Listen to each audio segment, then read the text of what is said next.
Pinaiimbestigahan ng Land Transportation Office ang convoy ng ride-hailing app na Angkas na nakaantala ng trapiko sa Cainta, Rizal.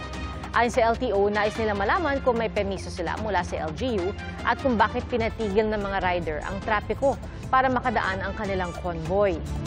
Nauna nang nag-issue ng public apology ang pamunuan ng Angkas at inamin ang pagkakamali ng kanilang mga rider. Sabi ng CEO ng Angkas sa GMA News Online, handa siyang tanggapin ang anumang parusa at handa silang makipagtulungan sa mga otoridad. Pinag-utos naman ng Cainta LGU na sumailalim sa community service ang mga sangkot na rider. Mahigit isang dekada na mula nang maisabatas ang Anti-Bullying Act, pero marami pa ring nabubuli na kabataan sa ating bansa. Ayon sa isang pag-aaral, matinding kakulangan sa school staff ang isa sa nakikitang problema. Saksi, si Maki Pulido.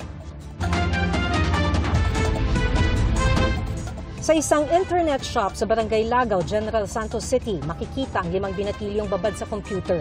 Tumayo ang isa at inundayan ng saksak ang lalaking nasa likod niya. Mabilis na tumayo ang biktima habang inambahan din ng saksak ang isa pa. Sa investigasyon ng mga pulis, binuli umano ang lalaki kaya nanaksak. Atong suspect gibuli sa victim sa internet cafe, baligin na siya nga baho. Nasuko tong suspect tinamurag nawal siyang wisyo, kita sa kutsilyo motoy gidunggab niya dayon tong isa ang nambuli sa iya. Mahigit isang dekada na mula nang isabatas ang Anti-Bullying Act, pero hanggang ngayon marami pa rin ang nabubuli na kabataan, hindi lang pisikal at verbal. Sa pag-aaral nga ng Program for International Student Assessment o PISA, isa sa bawat 3 estudyante ang nakakaranas ng insidente ng bullying minsan sa isang linggo. Based on the data, from grade 5 to grade 10, yung prevalence ng bullying pinakamalimit sa Pilipinas. Pero bakit malala pa rin ito sa kabila ng mga batas at polisiya?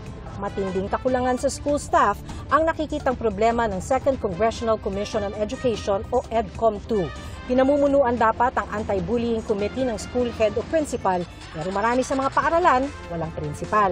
Katulong dapat ang guidance counselor, pero wala ring guidance counselor. It is worst in schools that are severely congested. Ibig sabihin, kulang ng mga adults na nandoon para sumubaybay, para tumulong sa mga estudyante at mag-resolve ng conflict. Mataas na nga ang bilang, halos hindi pa nare-resolba ang mga kaso.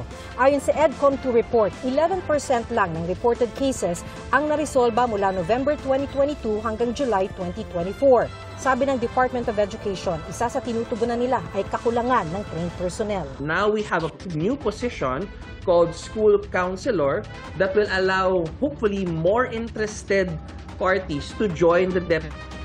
And then nagkaroon pa din ng additional item. Para mabawasan ang red tape sa pagresolba ng kaso, magtatakda ng mga pulisiya na sa school level pa lang dapat maresolba na ito. Habang ginagawa ng paraan, pwede muna raw magsumbong sa Telesafe Hotline, #33733. It is considered confidential, it's considered private, and it's considered safe. Ito raw ang dapat tandaan ayon sa child development expert na si Edgar Belda. Hindi titigil at lalala pa ang bullying kung mananahimik ang biktima, kaya magsumbong. Damaging to your sense of self-worth, damaging to your sense of dignity as a person, that can be considered as bullying. So hindi siya kailangan physical. Ang mga nakatatanda namang pagsusumbungan, huwag suguri ng bully o mga magulang nito. Idaan daw sa tamang proseso at ang pinakamahalaga, pakinggan muna ang bata, lalo na't hindi madali para sa isang bullying victim ang magsalita tungkol dito. Para sa GMA Integrated News, ako si Maki Pulido, ang inyong saksi. 4 ang patay sa pagbagsak ng isang eroplano sa Ampatuan, Maguindanao. Ampatuan, Maguindanao del Sur. Ayon sa isang kagawad, napansin na nilang may usok ang eroplano habang nasa ere hanggang sa tuluyan na nga itong bumulusok. May nadamay ring kalabaw sa pagbagsak ng eroplano. Ayon sa US Embassy sa Pilipinas, American Military Contracted Aircraft ang nadisgrasya. Patuloy ang investigasyon. Pag-angkat ng tonetoneladang sibuyas, pinayagan ng Agriculture Department. Ayon kay Agriculture Secretary Francisco Tiu Laurel, 3,000 metric tons na pulang sibuyas at 1,000 metric tons na puting sibuyas ang inaasahang darating sa bansa sa susunod na 2 linggo. Layon daw ng importasyon na tiyaking sapat ang buffer stock at matugunan ng mga gap sa supply ng sibuyas habang naghihintay ng panahon ng anihan. Iniiwasan kasi ng DA na tumaas ang presyo ng sibuyas kung magkulang ang supply. Mahigit 60 produkto nagtaas presyo base sa bagong suggested retail price guide na inilabas ng Department of Trade and Industry. Kasama ang sardinas, canned meat, evaporada, kape, bottled water, Pinoy Tasty at Pinoy Pandesal. 2 hanggang 7% ang taas presyo na epektibo pa simula noong February 1. Sabi ng DTI, pinayagan ang taas presyo dahil mahigit 2 taon na itong hiling ng mga manufacturer at may mga nagmahal din daw na raw material. Termino ni PNP Chief Police General Romel Marbil, pinalawig ng 4 na buwan ni Pangulong Bongbong Marcos. Sa anunsyo ng Presidential Communications Office, epektibo ito bukas. Retirement day dapat ni Marbil base sa ipinatutupad ng gobyerno na compulsory retirement age na 56 years old. Nauna nang sinabi ng Pangulo na pinag-iisipan niyang palawigin ang termino ng PNP Chief dahil importante ang pamumuno sa PNP sa panahon ng eleksyon. Para sa GMA Integrated News, ako si Darlene Kayang, inyong saksi. Halos 2 buwan ang titiis ang mga residente sa isang subdivision sa Antipolo City matapos silang maputulan ng tubig noong Disyembre. Aabot na raw kasi sa 1.7 million pesos ang utang ng kanilang Homeowners Association sa Manila Water. Saksi, si Ian Cruz.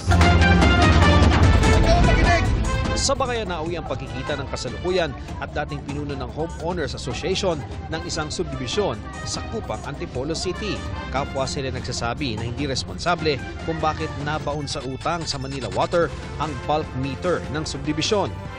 Sa ilalim ng bulk meter system, nakapangalan ang master meter at bill ng tubig sa Homeowners Association.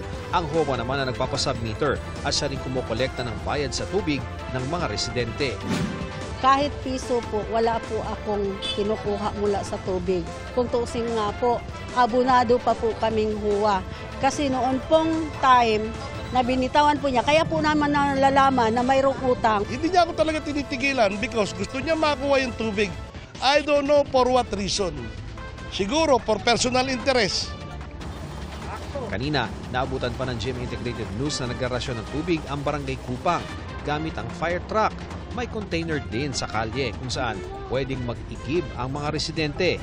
December 17 o halos 2 buwan ang nagtitiis ang marami pa ring residente nang maputulan sila ng tubig dahil sa utang sa Manila Water. Malaki raw ang gasto sa tubig sa araw-araw ng nagpapaigib. Ang may negosyo ng water refilling station, lugi na. Mahigit din mga 30,000 ganon sa isang buwan o 60 dalawang buwan. Kahapon, naibalik na raw ng Manila Water ang koneksyon ng subdibisyon pero ang mga nakabayad lamang ng 5,000 pesos sa barangay ang may tubig ngayon. Ang iba, ayaw magbayad dahil nakailang ambaga na raw sa kanilang lugar pero hindi naman natitiyak na tuloy-tuloy ang serbisyo ng tubig. Walang kasiguruhan po yan. Nung unang tanongin namin, mariripan ba yan? Sabi hindi.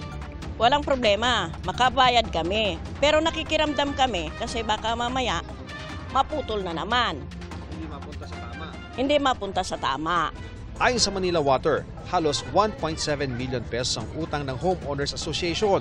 Sa tulong ng Barangay Kupang, may tinalaga ng kokolekta ng bayad ng mga residente. Nakapag-down payment na rin daw ng mahigit 375,000 kaya naibalik ang supply ng tubig. Tuhulugan na sa loob ng 1 taon ang remainder ng utang. Kaugnay naman sa hiling ng mga residente na imbis na bulk meter, magkaroon ng kanya-kanyang metro ang bawat bahay. Sagot ng Manila Water.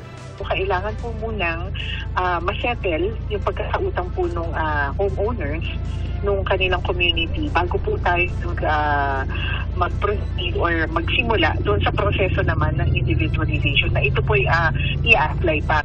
Para sa GMA Integrated News, Ian Cruz ang inyong saksi.